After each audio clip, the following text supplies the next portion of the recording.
नमस्कार दोस्तों, आज मैं आपको देवशयनी एकादशी व्रत कथा सुनाऊंगी।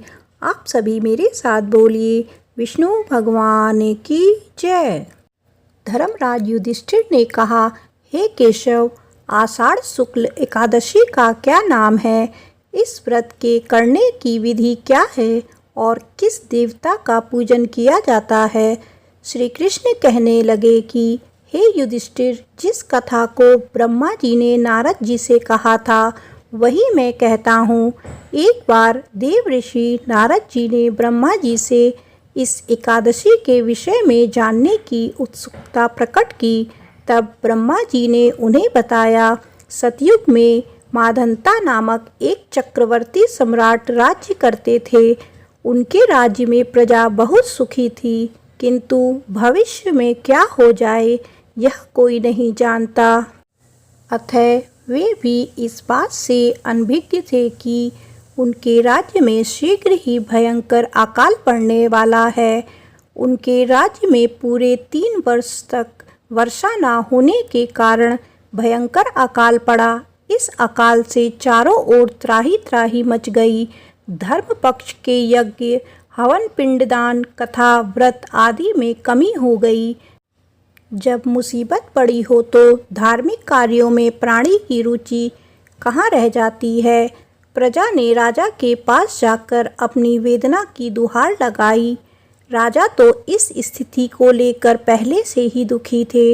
वे सोचने लगे कि आखिर मैंने ऐसा कौन सा पाप कर्म किया है जिसका दंड मुझे इस रूप में मिल रहा है। फिर इस कष्ट से मुक्ति पाने का कोई साधन करने के उद्देश्य से राजा सेना को लेकर जंगल की ओर चल दिए।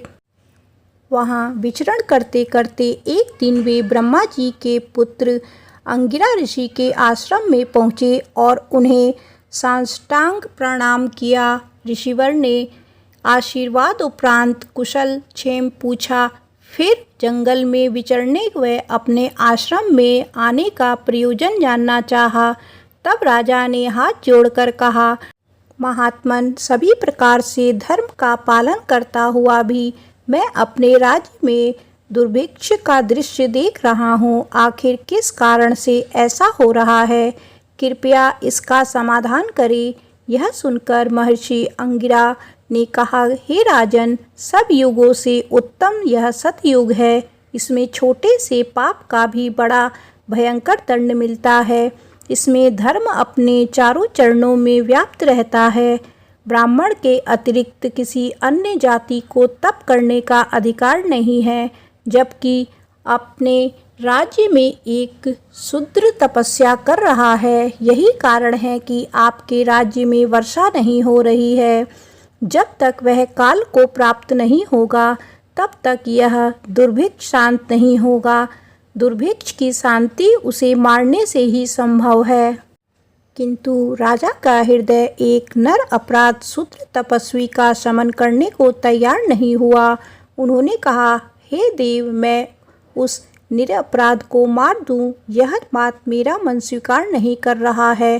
कृपया करके आप कोई और उपाय बताएं। महर्षि अंगिरा ने बताया, आषाढ़ मास के शुक्ल पक्ष की एकादशी का व्रत करें। इस व्रत के प्रभाव से अवश्य ही वर्षा होगी।